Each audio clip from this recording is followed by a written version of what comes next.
ଯେତିକି କଥା ଆପଣ ଶିକ୍ଷକଙ୍କ ବିଷୟରେ ଲେଖୁଛନ୍ତି, ଯେତିକି କଥା ଆପଣ ତାଙ୍କୁ ରୋଷ୍ଟିଂ କରି କହୁଛନ୍ତି, ସେତିକି ସମୟ ଯଦି ଆପଣ ନିଜେ ପାଠ ପଢ଼ିଥାନ୍ତେ ନା ଆଜି ଗୋଟେ ଶିକ୍ଷକ ବି ହେଇଥାନ୍ତେ। ଆଜ୍ଞା, ନେତା ମନ୍ତ୍ରୀ 5 ବର୍ଷ ପାଇଁ ଆସୁଛନ୍ତି, ଦରମା ବି ନେଉଛନ୍ତି। ସେମାନେ ଆଜ୍ଞା ତ ଗଭର୍ଣ୍ଣମେଣ୍ଟ ଚାକିରିଆ ନୁହଁ, ସେମାନେ କାହିଁକି ଆଜ୍ଞା ପେନ୍ସନ୍ ପାଉଛନ୍ତି? ସିଏ ଯଦି 5 ବର୍ଷ ଆସିକି ପେନ୍ସନ୍ ପାଇବେ, ଏଇ ଗୋଟେ ଶିକ୍ଷକ ଗୋଟେ ସରକାରୀ ଚାକିରିଆ 60 ବର୍ଷ କାମ କରିକି ପେନ୍ସନ୍ ପାଇଲେ ଆଜ୍ଞା କ'ଣ ଅସୁବିଧା ହେଇଗଲା କି? ଆଜ୍ଞା, ଆପଣମାନେ ସବୁ କ'ଣ ଦେଖିଛନ୍ତି ଟିଚର ମାନେ ପିଲା ପ୍ରାଇଭେଟ୍ ସ୍କୁଲରେ ପଢ଼ାଉଛନ୍ତି? ଆରେ ଯେଉଁମାନେ ସହରାଞ୍ଚଳରେ ରହୁଛନ୍ତି ତାଙ୍କ ସ୍କୁଲ ପାଖ ହେଉଛନ୍ତି, ସେଇ ସାର୍ମାନଙ୍କର ପିଲାମାନେ ପଢ଼ୁଥିବେ। ତା ବୋଲି କ'ଣ ଗ୍ରାମାଞ୍ଚଳରେ ଯେଉଁ ଟିଚର ଅଛି ସିଏ ଆଣିକି କ'ଣ ସହରରେ ପଢ଼ାଉଥିବେ ନା? ଗୋଟେ ଅଯଥା କଥା ଗୁଡ଼ା ଯୁକ୍ତି କରିକି ଟିଚର ସମାଜକୁ ଆପଣମାନେ ବଦନାମ କରୁଛନ୍ତି। ଟିଚରମାନଙ୍କର ମନୋବଳ ଭାଙ୍ଗି ଦେଉଛନ୍ତି। ଆରେ ଗୁରୁକୁ ଗୁରୁ ଭଳିଆ ମାନ। ଗୁରୁ ବା ହେଉଛି ଦ୍ୱିତୀୟ ଈଶ୍ୱର। ସିଏ ବା ରାଷ୍ଟ୍ର ଗଢ଼ୁଛନ୍ତି, ରାଷ୍ଟ୍ର ନାୟକ ତିଆରି କରୁଛନ୍ତି। ଆଜି ନେତା କୁହ, ମନ୍ତ୍ରୀ କୁହ, ରାଷ୍ଟ୍ରପତି କୁହ, କଲେକ୍ଟର କୁହ, ଓ ଏଇ ଶିକ୍ଷକମାନଙ୍କର ହାତ ତିଆରି ସେବକଟିଏ। ଆପଣ ତାକୁ ଆଗେ ସମ୍ମାନ ଦିଅନ୍ତୁ। ନ କରିକି ଶିକ୍ଷକ ଖାଇଗଲେ ନେଇଗଲେ ତାଙ୍କୁ କାଢ଼ି ଦିଅ, ପୁଣି କଥା ଉଠୁଛି ତାଙ୍କୁ ବାହାର କରିଦିଅ। ବହୁତ ପିଲା ଅଛନ୍ତି 18,000ରେ ସେମାନେ ଚାକିରି କରିବେ। ଗୋଟେ ଫ୍ଲିପକାର୍ଟ ଧରିକି ଆଜ୍ଞା ଠିଆ ହେଇଛନ୍ତି, ପିଲା ବହୁତ ବେକାରୀ ଅଛନ୍ତି 18,000ରେ କରିବେ। ଆରେ ବେକାରୀ ଅଛନ୍ତି କ'ଣ ସରକାର ମନା କରିଛି ନା ଶିକ୍ଷକମାନେ ମନା କରୁଛନ୍ତି? ଆରେ ସେଇମାନଙ୍କର ଯୋଗ୍ୟତା ନାହିଁ ବୋଲି ସେମାନେ ବେକାରୀ ଅଛନ୍ତି। ସିଏ ଯଦି ସିଟି କରିଥାନ୍ତେ କି ବିଡି କରିଥାନ୍ତେ, ଓଟିଇଟି କ୍ଲିୟର କରିଥାନ୍ତେ, ସିଏ ବି ଆଜି ଟିଚର ହେଇଥାନ୍ତେ। ଆଜିକା ଦିନର ବା ଟିଚର ମାନେ ଫାଙ୍କା ପଡ଼ିଛନ୍ତି। ପ୍ରତ୍ୟେକ ସ୍କୁଲରେ 5 ଜଣ ଅଛନ୍ତି, ଯେଉଁ ଜାଗାରେ 10 ଜଣ ଆବଶ୍ୟକ, କରୁନାହାନ୍ତି ଚାକିରି। କ'ଣ ସେମାନଙ୍କୁ କିଏ ମନା କରିଛି କି? ଦେଖନ୍ତୁ, ବର୍ତ୍ତମାନ ଶିକ୍ଷକମାନଙ୍କୁ ନେଇ ଆପଣଙ୍କର ଡିଜିଟାଲ ଦୁନିଆରେ ଚାଲିଛି ଝଡ଼। ଯେତେବେଳେ ବି ଆମେ ଖୋଲିବା ସେତେବେଳେ ଶିକ୍ଷକଙ୍କ ଦରମାକୁ ନେଇ ଯୁକ୍ତି ଆଉ ତର୍କ। କାହିଁକି ସେମାନେ 50,000 ଟଙ୍କା ପାଉଛନ୍ତି? କ'ଣ ସେ 50,000 ଟଙ୍କାରେ ତାଙ୍କୁ ଅଣ୍ଟୁ ନାହିଁ ଯେ ସେମାନେ ଧାରଣା ଦେଇଛନ୍ତି? ଏଠି କହି ରଖିବାକୁ ଚାହେଁ, 50,000 ଟଙ୍କା ଯେଉଁ ଶିକ୍ଷକ ପାଉଛନ୍ତି, ସେ 50,000 ଟଙ୍କାଟା କେତେବେଳେ ପାଉଛନ୍ତି? ଆପଣଙ୍କର ସେମାନେ ପରିଣତ ବୟସରେ ପାଉଛନ୍ତି। 25ରୁ 30 ବର୍ଷ ଚାକିରି କଲା ପରେ ଯାଇକି ଆଜ୍ଞା 40ରୁ 50,000 ଟଙ୍କା ହୋଇଥାଏ।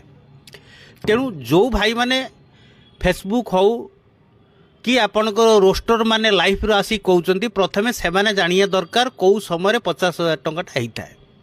ଦ୍ୱିତୀୟତଃ, ଆମ ଓଡ଼ିଶା ରାଜ୍ୟରେ ଟିଚର 10ରୁ 12 ପ୍ରକାର ଆଜ୍ଞା ଅଛନ୍ତି। ଏମିତି ବି ଟିଚର ଅଛନ୍ତି ଆପଣଙ୍କର 8,000 ଟଙ୍କା ପାଉଛନ୍ତି, ଏମିତି ବି ଟିଚର ଅଛନ୍ତି 22,000 ପାଉଛନ୍ତି, ଏମିତି ବି ଟିଚର ଅଛନ୍ତି 32,000 ପାଉଛନ୍ତି। ଯେତେବେଳେ 20-30 ବର୍ଷ ଅତିକ୍ରମ କରିଯାଏ, ରିଟାୟାର୍ଡ଼ ହେବା ପାଇଁ ଆଉ 2-3 ବର୍ଷ ଥାଏ, ସେତେବେଳେ 40-50,000 ଟଙ୍କାଟା ହେଇଥାଏ। ତେଣୁ ଏଇଟା ତ ଗୋଟେ ବଡ଼ ଏମାଉଣ୍ଟ ନୁହେଁ।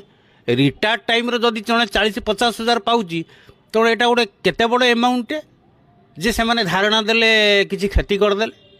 ଦ୍ୱିତୀୟତଃ, ଅନେକ ଭାଇ ଭଉଣୀ ଏବଂ କିଛି ଆମର ଅଛନ୍ତି ସମାଜସେବୀ ଲେଖୁଛନ୍ତି ଯେ ପ୍ରାଇଭେଟ୍ ସ୍କୁଲରେ ପିଲା ଭଲ ପଢ଼ୁଛନ୍ତି, ସରକାରୀ ସ୍କୁଲରେ ପିଲାମାନେ ଭଲ ପଢ଼ୁନାହାନ୍ତି।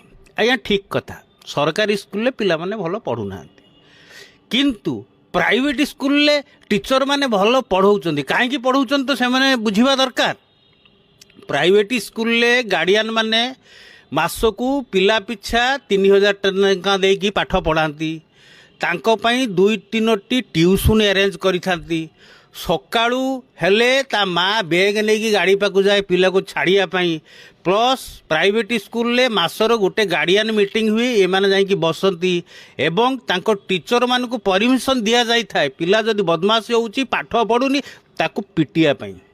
କିନ୍ତୁ ସରକାରୀ ସ୍କୁଲରେ ତାହା ଆଜ୍ଞା ହେଇନଥାଏ। ସରକାରୀ ସ୍କୁଲରେ ସରକାର କରୁଛନ୍ତି ଦଣ୍ଡମୁକ୍ତ ଅଞ୍ଚଳ। ପିଲାମାନଙ୍କୁ ହାତ ଦେଇପାରିବେନି କି ମାରିପାରିବେନି। ତେଣୁକରି ଇଏ ତ ଭାଗ କହିପାରିବେନି। ତେଣୁକରି ମାଷ୍ଟର କ'ଣ ପାଠ ପଢ଼ିବେ, ପିଲାମାନେ କ'ଣ ତାଙ୍କୁ ମାନିବେ। ଦ୍ୱିତୀୟତଃ, ଆପଣଙ୍କର ପ୍ରାଇଭେଟ୍ ସ୍କୁଲରେ ଜଣେ ଟିଚର ପାଠ ପଢ଼ଉଛି, ସିଏ ଆଜ୍ଞା କୌଣସି ପେପର ଫିଲିଂ କାମ କରୁନି। ଆଜିକା ଦିନରେ ଆମ ବିଦ୍ୟାଳୟ ଆଧାର କାର୍ଡ଼ ସେଣ୍ଟର ହେଇଗଲାଣି। ଇଲେକ୍ସନ୍ କାମ କରୁଛନ୍ତି, ଆପଣଙ୍କର ଜନଗଣନା କରୁଛନ୍ତି, MDM ଦେଖୁଛନ୍ତି, 1000 ପ୍ରକାର କାମ ବିଦ୍ୟାଳୟରେ। ତାପରେ ବି ଆପଣଙ୍କର ବିଭିନ୍ନ ଟ୍ରେନିଂ ସେମାନଙ୍କର ଅଛି। ଆଉ ସବୁଠୁ ମୁଖ୍ୟ କଥା ହେଲା ଆପଣଙ୍କର ଯେଉଁ नोडाल स्कूल टीचर माने जाकि धारणा देइचंती सेमाने जो धारणा देइचंती सेमानकर जो दरमा बढ़िया पे आपण माने कहउचंती प्रत्येक स्कूल ले प्रथम रु अष्टम पर्यंत आज्ञा 10टी टीचर आवश्यक। तो आजिका दिन रे आपण कौन सी नोडाल स्कूल जातु आज्ञा 5 रु 6 जन टीचर अच्छे से अनुसार केमी आज्ञा से पाठ पढ़ेबे केतबेले एते काम करेंगे केतबेले आज्ञा पढ़ेबे। स्कूल ले कौन सी नोडाल स्कूल आज्ञा हिंदी टीचर नाहांती कि कंप्यूटर टीचर आज्ञा नाहांती से सब्जेक्ट आज्ञा किए पढ़ेब।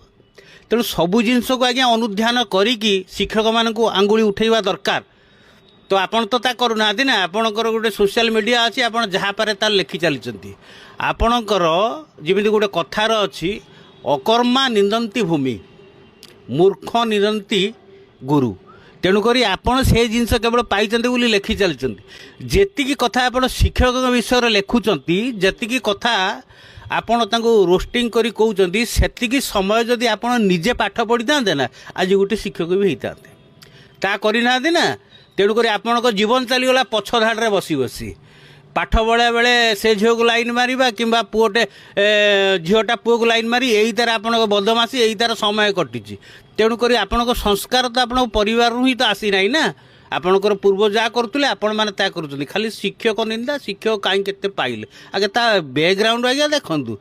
आउ गोटे कथा जे सेमाने कहीं पेंशन पाइबे एतिकीर कौन तांकर अंटू ना आज्ञा नेता मंत्री 5 वर्ष आसुंच दरमा भी नौकरी से आज्ञा तो गवर्नमेंट चाकरिया नुआ से कहीं आज्ञा पेंशन पाँच सी जदि 5 वर्ष आसिकी पेंशन पाइबे गोटे शिक्षक गोटे सरकारी चाकरिया 60 वर्ष काम करी पेंशन पाइले आज्ञा कौन असुविधा होगा कि कौन यहीटा कौन तांकर हक नहीं कि कहिबार पेंशनटा तेणु असुविधा आज्ञा कौन। तेणु सबू जिनस गुड़ा जाणिकी आम शिक्षकता उपरकू प्रश्न उठेबा आवश्यक।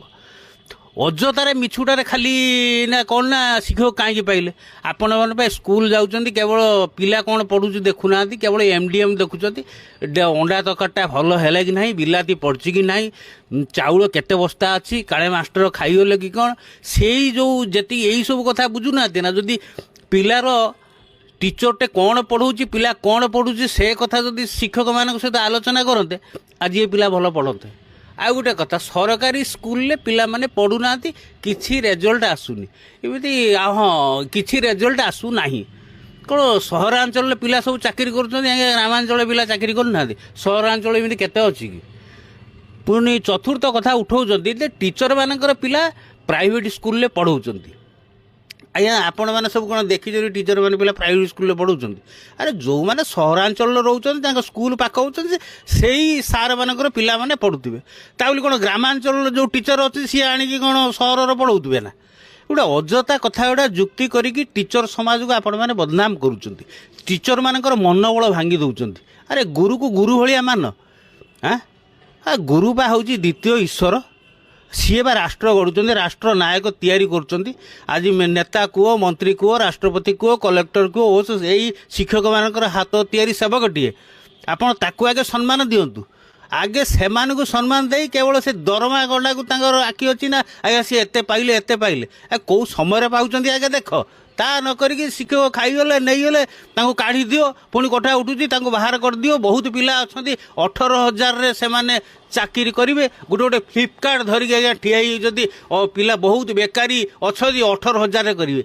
अरे बेकारी अच्छा कौन सरकार मना कर शिक्षक मैंने मना कर अरे से मानकर योग्यता नहीं बोली से बेकारी अच्छा सी जदि सीटी करते कि बीडी करते ओटीडी क्लीयर करते सी भी आज टीचर होता आजिका दिन टीचर मैंने फाँका पड़ी प्रत्येक स्कूल 5-5 जन अच्छा जो जो जगार 10 जन आवश्यक करूना चाकरी कौन से किए मना कर कारण से नाही योग्यता बुली तो आज से बेकारी यही तो कौ तो से योग्यता नहीं कारण यही पछ सीट्रे बसी बसी केवल फेसबुक यही शिक्षक मैंने लिखा ताकू इंगित करवा एकू कहवा कदाकार मेसेज दवा यही तो जदि पाठ पढ़ार से समय बीते था से भी गोटे गोटे टीचर होते मना कर किए आज्ञा ये करनी आउ करना सी टीचर को बाहर कर दिया माने करेंगे करूना गोटे टीचर से क्राइटेरिया आज्ञा दरकार गोटे टीचर तार कैरियर फास्ट क्लास सीटी कर बीडी कर ओटीडी क्लियर केते कष्ट करी जन सरकारी चाकरिया होती सरकारी चाकरिया आज्ञा हूँ गोटे कंपाउंड सर्वेंट नुहे कि सिक्यूरीटी गार्ड नुहे ଯିଏ ପାରେ ସିଏ ଆସିବ କରିଦେବ, ତା ପାଇଁ କ୍ରାଇଟେରିଆ ଅଛି ନା ଆଜ୍ଞା ନା ନାହିଁ? ତେଣୁକରି ଶିକ୍ଷକମାନଙ୍କ ଉପରେ ଆଙ୍ଗୁଳି ଉଠାଇବା ପୂର୍ବରୁ ଆଜ୍ଞା ନିଜକୁ ସଂଶୋଧନ କରନ୍ତୁ, ତଥା ତଥ୍ୟ ସେମାନଙ୍କ ବିଷୟରେ ନିଅନ୍ତୁ। କେଉଁ ମାନେ ଯାଇକି ଧାରଣାରେ ବସୁଛନ୍ତି, କେତେ ପ୍ରକାର ଶିକ୍ଷକ ଅଛନ୍ତି, କେଉଁ ସମୟରେ ଏତେ ଯେଉଁ 50,000 ଆପଣ ଦେଖି ଦେଉଛନ୍ତି, କେଉଁ ସମୟରେ ସେମାନେ ପାଉଛନ୍ତି, ତାହା ଆଜ୍ଞା ଉପଲବ୍ଧି କରନ୍ତୁ। ଆପଣଙ୍କର ଶିକ୍ଷକମାନେ ଯାଉଛନ୍ତି, ତ ମୋର ଏଇଟା ବ୍ୟକ୍ତିଗତ ମତ, ଯେଉଁ ପିଲାମାନେ ସ୍କୁଲରେ ପଢ଼ୁଛନ୍ତି ସେମାନଙ୍କର ଗାର୍ଡ଼ିଆନ୍ ବି ତାଙ୍କ ସହିତ ଯାଇକି ଆନ୍ଦୋଳନ କରିବା ଉଚିତ, କାରଣ ଏଇଟା ତାଙ୍କର ହକ୍, ଏଇଟା ତାଙ୍କର ପରିଶ୍ରମର ମୂଲ୍ୟ। ତେଣୁ ସେ ତ କାହାକୁ ଧାର ମାଗୁନାହାନ୍ତି କି କରଜ ମାଗୁନାହାନ୍ତି, ତାଙ୍କ ହକ୍ ମାଗୁଛନ୍ତି। ତେଣୁ ସେମାନେ ଚଳିବେ କେମିତି? ତେଣୁକରି ତାହା ନକରି ଆପଣମାନେ ତାଙ୍କୁ ନିନ୍ଦିତ କରୁଛନ୍ତି, ଏ ସମାଜରେ ନିନ୍ଦିତ କରୁଛନ୍ତି। ସମାଜର ଦୁଇଟା ଜିନିଷ ହେଲେ ଆପଣ ଏ ରାଜ୍ୟ ଆଗକୁ ଯାଏ, ଗୋଟେ ସ୍ୱାସ୍ଥ୍ୟ ଆଉ ଗୋଟେ ହେଲା ଶିକ୍ଷା। ତେଣୁ ସ୍ୱାସ୍ଥ୍ୟ ଶିକ୍ଷାକୁ ଅଗ୍ରାଧିକାର ଦିଆଯାଏ। ତେଣୁ ସରକାର ସେଥିପାଇଁ ସେମାନେ ଧାରଣା ବସୁଛନ୍ତି, କାଢ଼ି ପାରୁନାହାନ୍ତି, କାରଣ ଜାଣିଛନ୍ତି ଶିକ୍ଷା ଯଦି ବିଗିଡ଼ିଯିବ ଏ ଦେଶ ବିଗିଡ଼ିଯିବ। ତେଣୁକରି ସରକାର କ'ଣ ସେଇ ଜିନିଷ ଜାଣିନାହାନ୍ତି ଯେ ୟାଙ୍କର ଏତେ ଟଙ୍କା ଦରମା ହେଇଛି, ଏତେ ଟଙ୍କା ପାଉଛନ୍ତି, ତ ଆପଣମାନେ ତାଙ୍କୁ ଇଙ୍ଗିତ କରୁଛନ୍ତି, ତାଙ୍କୁ କୁଠାରଘାତ କରିକି ଲେଖୁଛନ୍ତି। ତେଣୁ ଏସବୁ କରନ୍ତୁ ନାହିଁ। ଶିକ୍ଷକ ଆଉ ଶିକ୍ଷକତାକୁ ମୂଲ୍ୟବୋଧ ବୁଝନ୍ତୁ। ଗୁରୁମାନଙ୍କୁ ସମ୍ମାନ କରନ୍ତୁ। ଗୁରୁମାନଙ୍କୁ ସମ୍ମାନ ନ କଲେ ଆପଣଙ୍କର ନର୍କରେ ଆପଣମାନେ ପଡ଼ିବେ।